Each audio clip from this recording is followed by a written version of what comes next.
These first pages of my journal are meant to show our village as it truly is, peaceful, and content with the simple life we chose long ago. Many years have passed since we turned away from modern machines and outside influences. We did it to protect ourselves, protect our traditions, and keep our lives uncomplicated. I have never regretted that choice. My name is Rodrigo. My grandmother gave me that name. This is our way, and I think of her every time I sign these papers. I make these drawings myself, as best as my old hands allow. Someday my grandchildren will look upon them and understand what life was in my time, before things began to change. The sowing season brings its usual rhythm. At dawn, the men go out first, shoulders bent under the weight of tools and heavier tasks. The women follow soon after, tending to the lighter work, their voices rising together in the old songs that kept their spirits high. There is something about hearing these melodies carried across the fields by the morning sun that makes the work feel easier. I always believe the land listens to those songs. My wife spends her mornings baking bread with the fresh grain we harvest.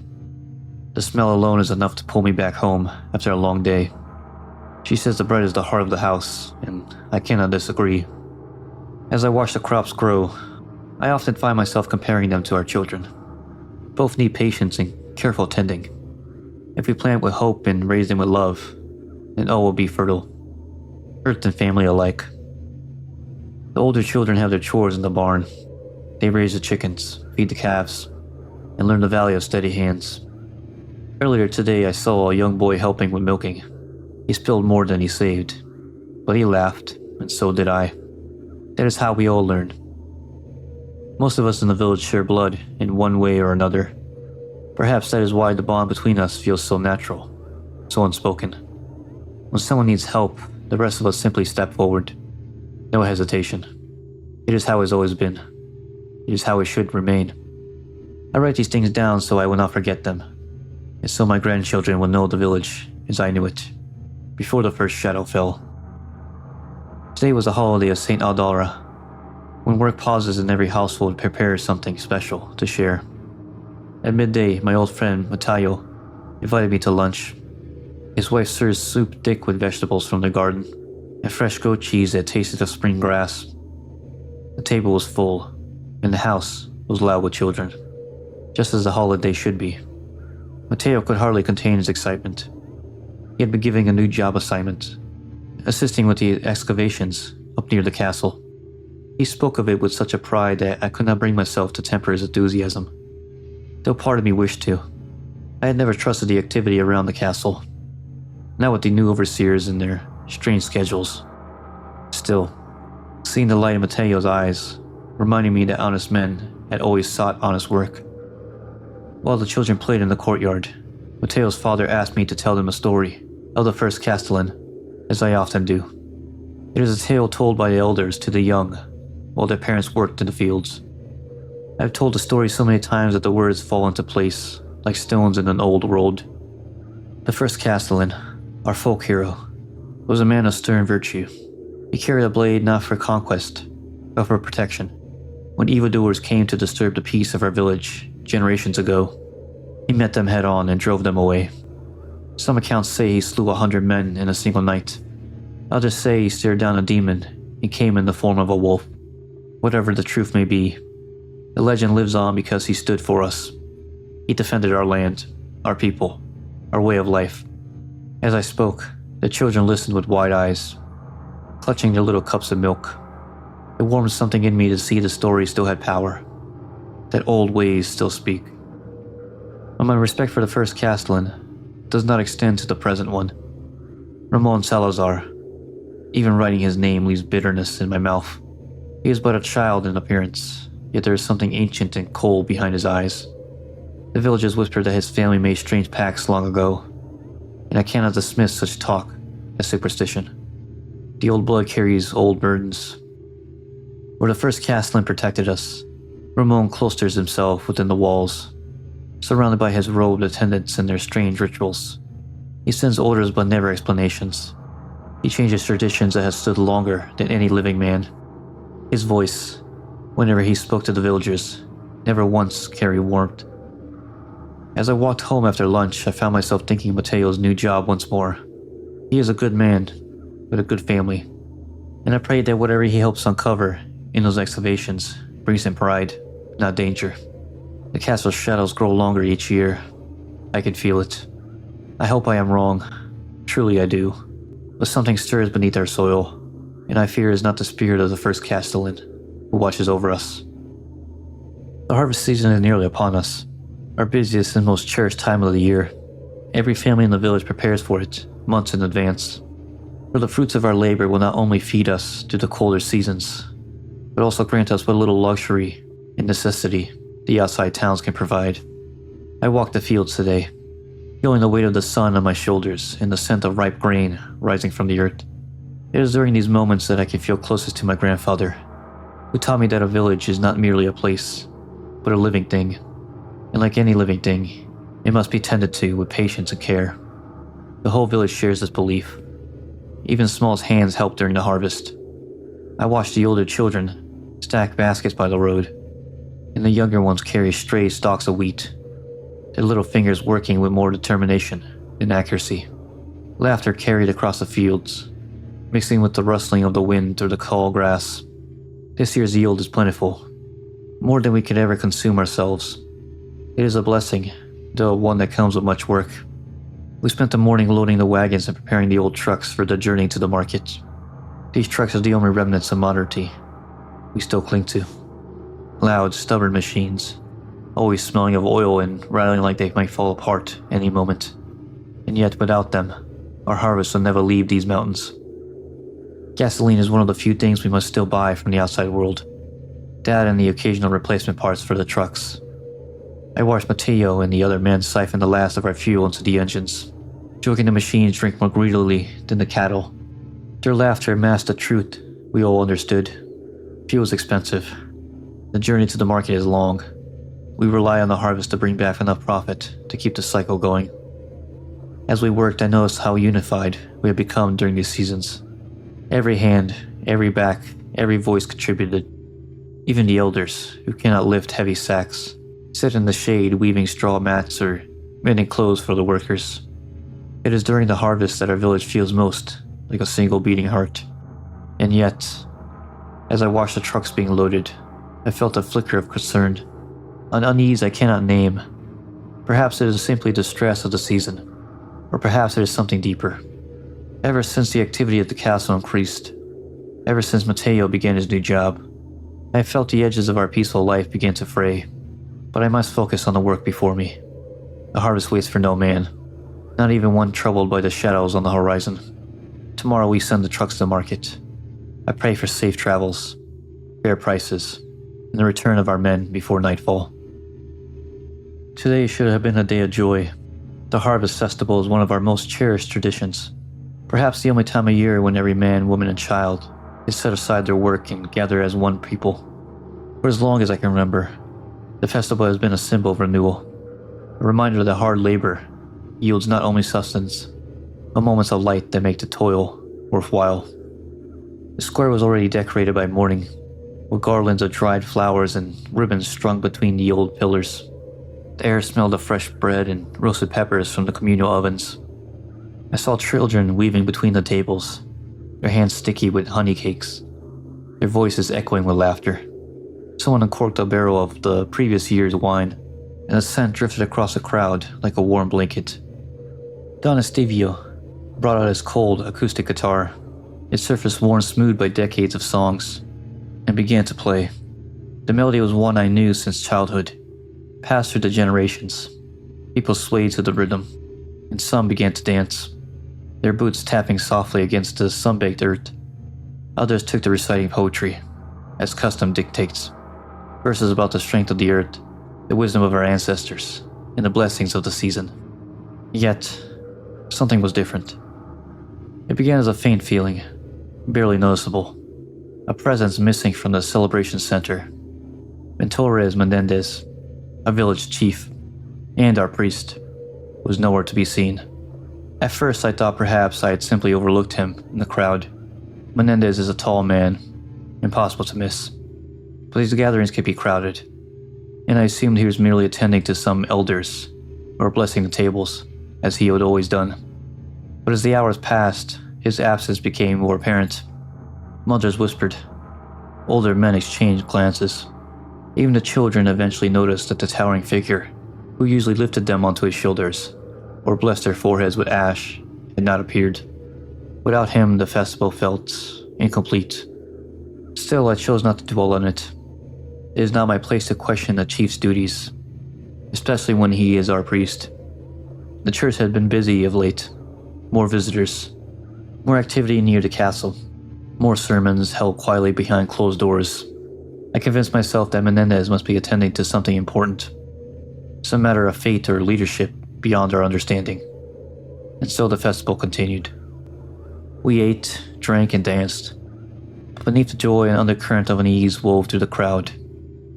If harvest festivals are meant to usher in prosperity for the coming season, I fear this one may be an omen instead. And for reasons I do not understand, I feel a change approaching our village. Something heavy. Something inevitable.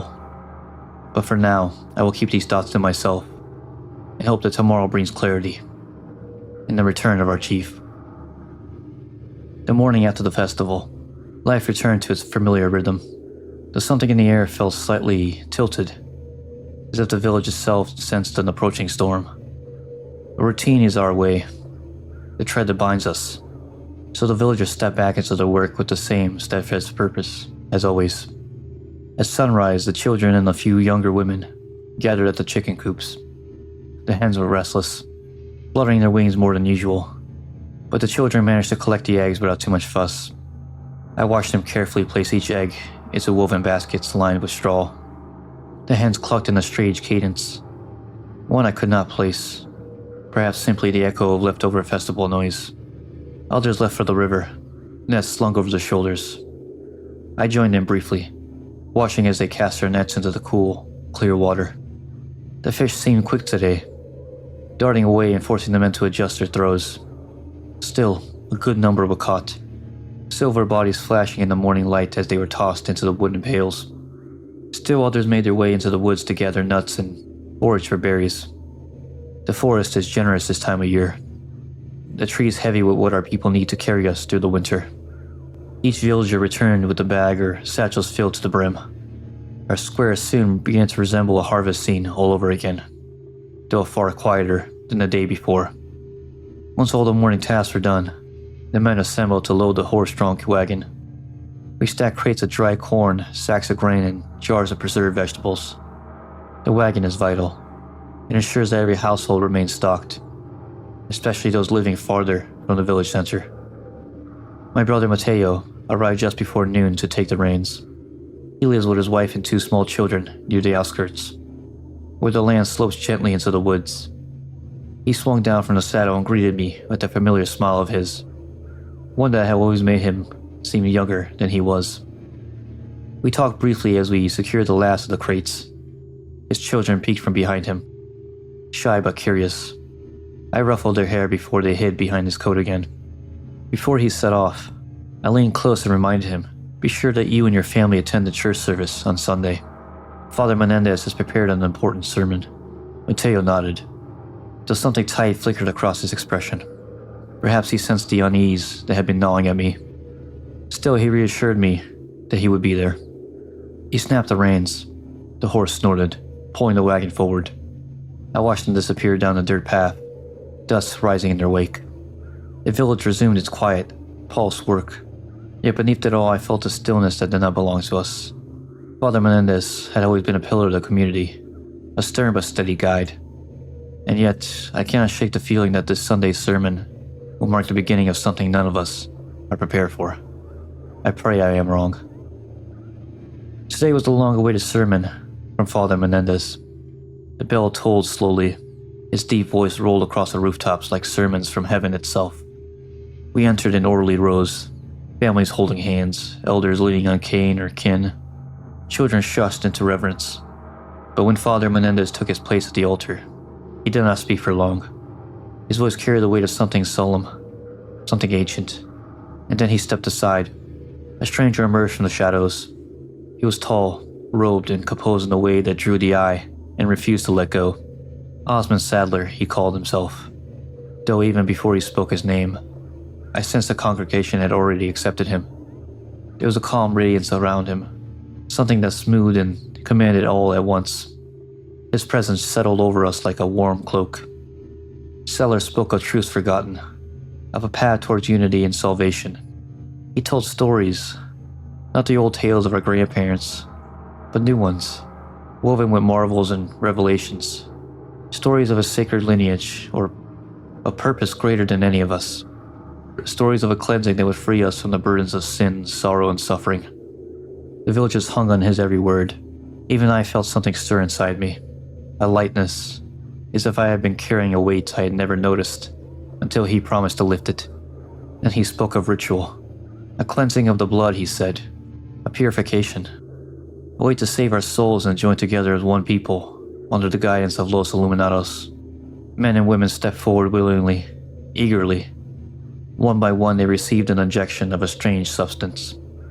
Clear like water, yet heavy with promise. As the needle pierced their skin, their faces filled with peace I had never seen before. A tranquility so profound it made my chest ache with longing. And I believed. How could I not? The calm in their eyes, the unity forming around me.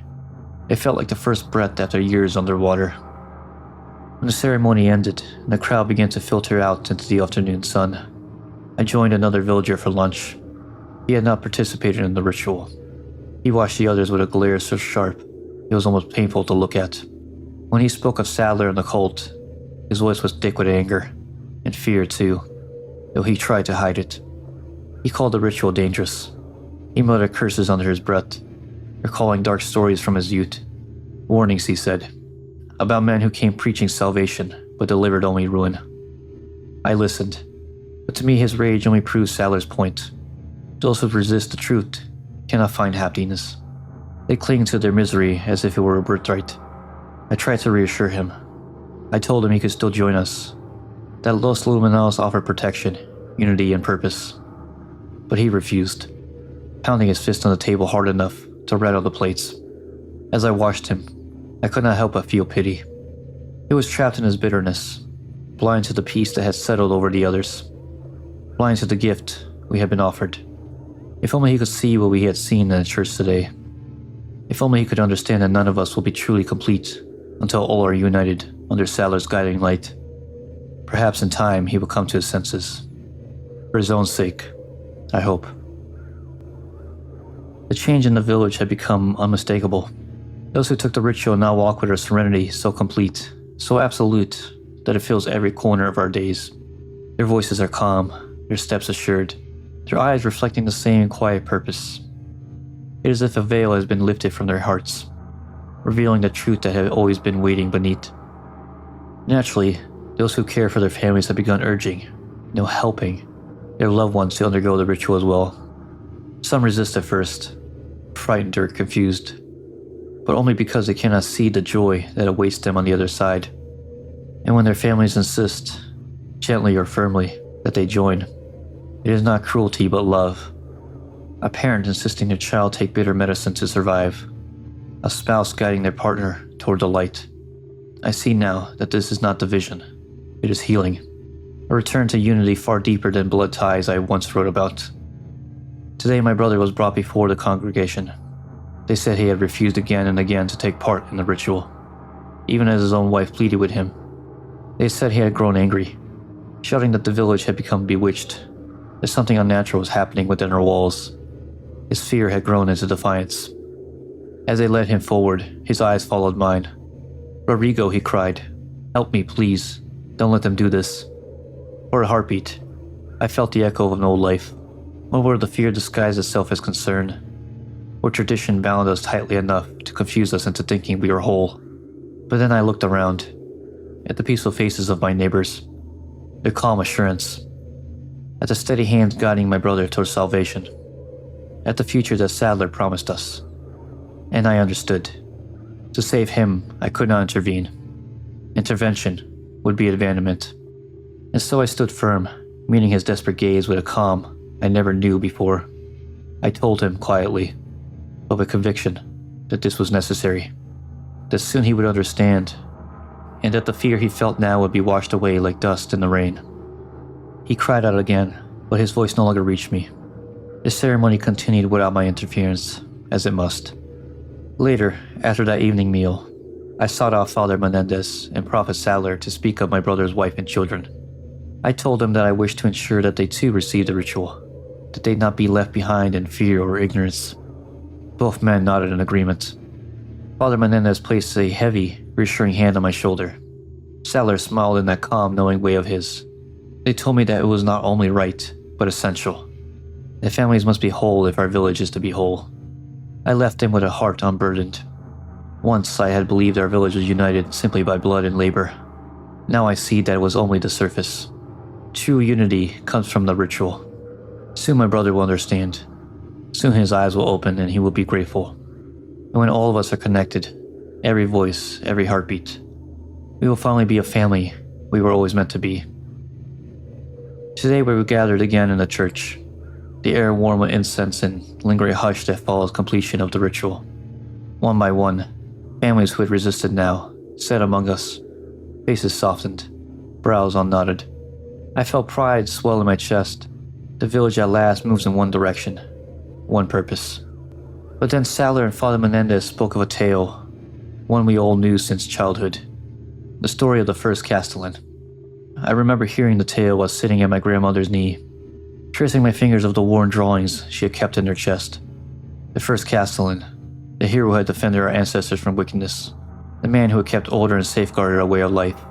But today Saddler shared a version I had never heard. In the Iluminados telling, the first Castellan was no hero. He was a jealous tyrant who prosecuted the righteous, our ancestors, out of envy and ignorance. According to their scriptures, he hunted the faithful, slandered the customs, and sought to bury the truth they carried in their hearts. And Ramón Salazar, the eighth Castellan, whom I always regarded with suspicion, even disdain, was spoken of as a redeemer, a man who, enlightened by the teachings lost to time, freed the cultists from their oppression, and restored their rightful place. As the tale unfolded, whispers spread across the congregation. The meaning was unmistakable. Everything we had been taught, everything our grandparents whispered to us on warm nights and long winters, had been a lie. My heart tightened in my chest.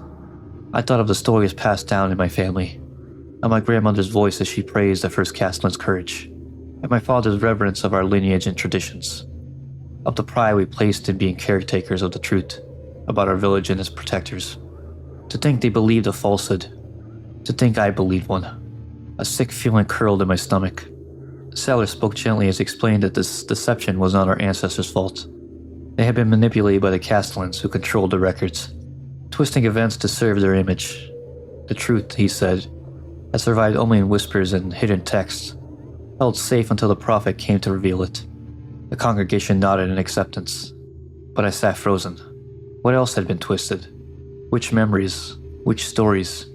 Which bonds had been built atop lies? For the first time since the ritual, a crack formed in my certainty.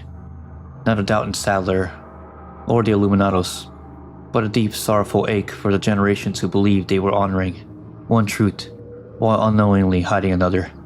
My grandmother, she had not lied intentionally, but she had been deceived, and in turn she had deceived me. I clenched my hands as the sermon drew to a close. The hall emptied. I walked home slowly, my thoughts heavy. The ritual had opened my eyes to unity, purpose, and clarity, but today I had opened them to something else. A wound in our history. A wound that has festered, unseen for centuries. If the Castellans lied about our past, what else did they hide? What else did they take from us?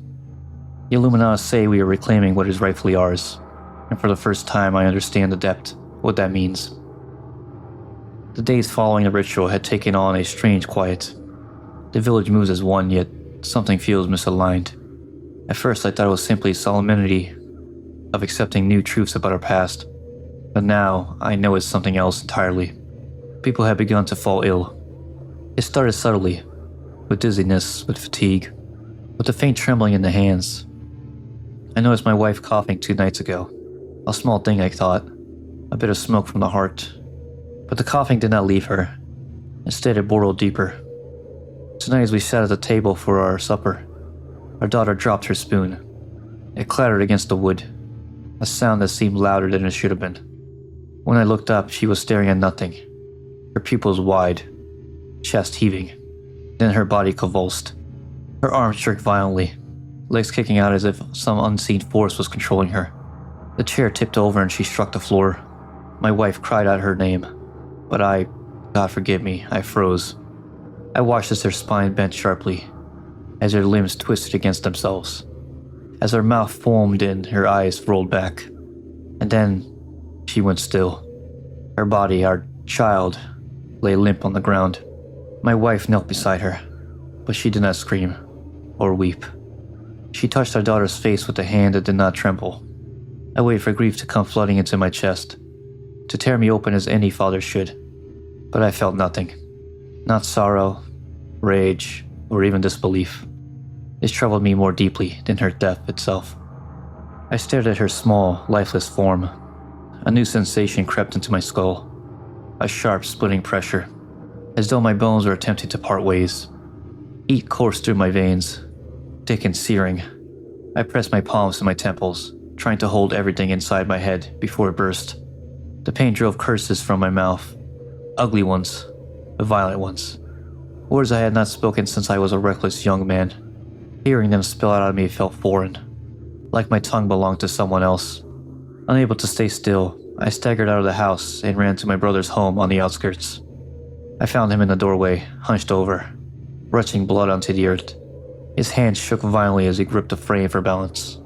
When he looked up at me, his eyes were wild, glassy. He began shouting. No words of fear or pleading, but savage insults. Things he would never have said to me in any life. His voice grew louder, harsher, filled with a venom that felt inhuman. I clapped my hands over my ears, not to block him out, because something inside my skull throbbed in time with his voice, swelling with every syllable.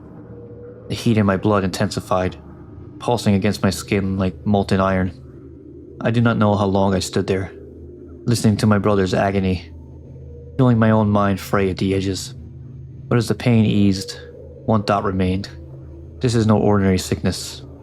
Something is growing inside us, and whatever it is only just begun. The days had blurred into one another. Mornings, evenings, nights. None of it matters anymore. The sun rises, falls, and in between the village withers. Every child in the village is dead. It happened quietly at first. A cough here, a fever there, then the seizures. The trembling, the sudden collapse. Parents carried their children into the square, seeking Father Menendez or the prophet for guidance, for comfort. Yet neither came. Soon there was no more cries, no more frantic footsteps, no wails of the morning, only silence. A sound so thick it presses against the ears. And the strangest thing, no one grieves. Mothers stand over the small, still bodies with blank faces. Fathers bury their sons without a tremor in their hands. It is as though a great sigh has escaped the village and taken every emotion with it. I feel it too. There are days I do not eat, not out of mourning or refusal, simply because food feels irrelevant.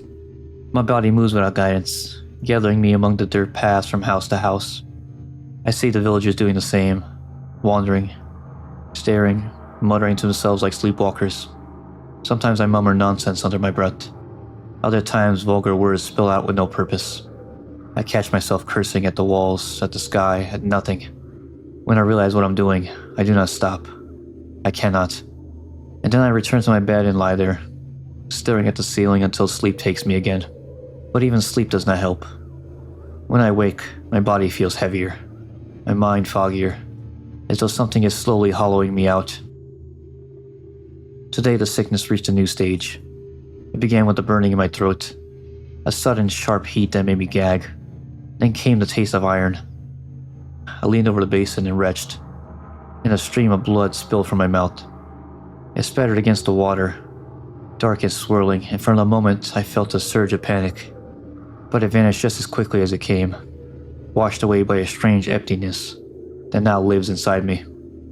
I wiped my mouth and looked at the blood, and felt nothing. No fear, no urgency. Only the dull knowledge that this is simply the next step. Father Menendez and Saddler told us that the ritual would change us, that we would be reborn, shaped into something purer, stronger. If this is the price of salvation, then so be it. Still, there are moments where something deep inside me whispers that this is wrong, that we had traded our souls for a lie. But the whisper is faint, growing fainter each day, and soon I fear it will fall silent entirely. This morning, Father Menendez gathered us in the square. His towering frame cast a long shadow across the stone, and the air felt strangely still, as if the entire village was holding its breath. He unrolled a parchment, an official notice stamped with his seal, and read it aloud in his deep, rumbling voice. No outsiders are allowed in the village.